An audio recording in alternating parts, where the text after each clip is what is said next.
Welcome into Cullman today. I'm Debbie Wood along with Patrick Ray. Patrick is here this morning representing Doyle Real Estate, and we're going to learn lots of stuff. I have a feeling I'm going to learn something this morning because I'm probably, I don't know, I'm not really good about some of this new stuff that's coming down the pike. Well, there's not a lot of new stuff. There are a few things that are going to be changing in the future when it comes to closing on your house. Right.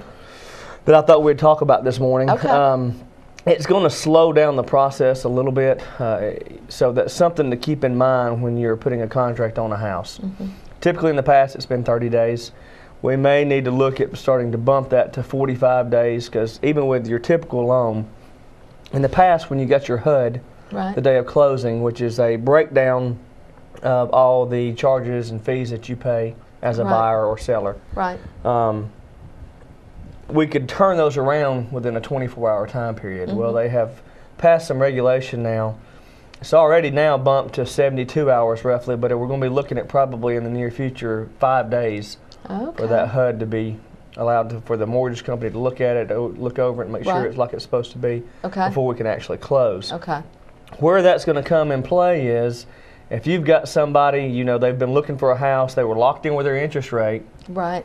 And it's getting close to that rate running out, yes, then you could run into problems with them losing that rate and having to start the process all over again if they can't get an extension.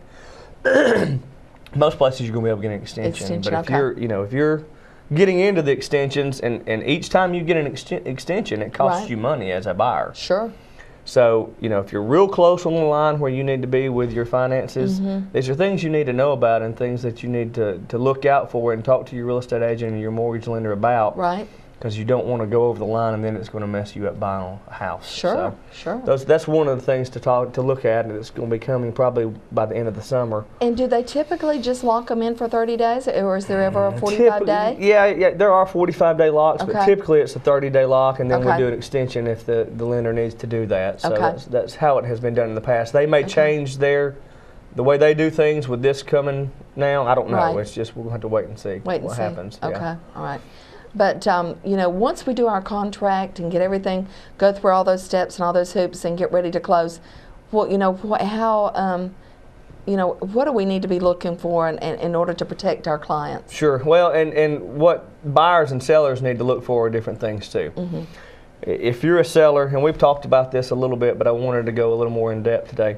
Right. If you're a seller and you get a contract on your house, right, we talked about the contingencies that have to be met.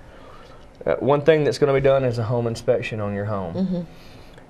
You know, I've heard both ways. I've heard people say it's not a bad idea to go ahead and do the home inspection before you even get a buyer. So if there's problems, you know how to approach that once that, you know, you're heading that off before you. But does that last long? I mean, what is the date? Well, the home inspection will last. You know, whether or not the buyer wants to use it, that's up to their discretion. They may want to get another home inspection. Sure. But what you've done is, if there are any problems, you can go ahead and correct those problems. Well, that's true. And you don't have to worry about it slowing down the closing of your house. If somebody's in a hurry to get out of a house, that's a good idea to go ahead and do. Sure. If you're not necessarily in a hurry, you haven't found somewhere else, or whatever the reason might be, you may want to wait until, you know, the buyer does it. So that's kind of up to the seller on that situation. Okay. Another thing is the wood infestation report, and that is something that the seller pays for. Yes. You know, how many times have we've got an offer on a house, the seller has no clue there's any problems with. In our area, fungus is the big thing because of the moisture under the house and the humidity and the heat.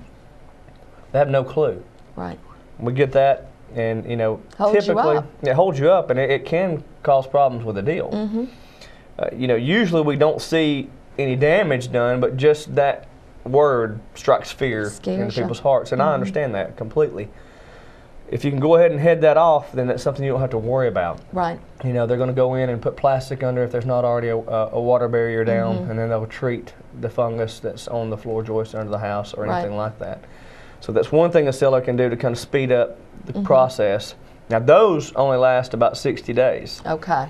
So that's one thing you need to keep in mind, and that's a cost of the seller. So if they do one, we don't get a contract on it, they may have to pay for another one down the road. That's true. Now, whoever their termite or pest control person may be may work with them on that. That's just something they need to talk to them about. As a buyer, in the past, and it's changed in the last couple of years. In the past, when you applied for your loan, right, that was basically it when it came to them checking to make sure you still had your job, make sure you still had the income and the things that you had put down on your application. right. Well, what buyers need to know now is that the day before closing, they check it again. Oh, that's true. And if things have changed, they will find out. If you've gone out and bought a car and it's messed up your credit or whatever. Furniture, don't go buy anything. You've lost your job. Just keep us informed with what's going on through this process, because it can be a deal breaker. It can be a deal breaker right then. Well, you put this money. You put this money into it.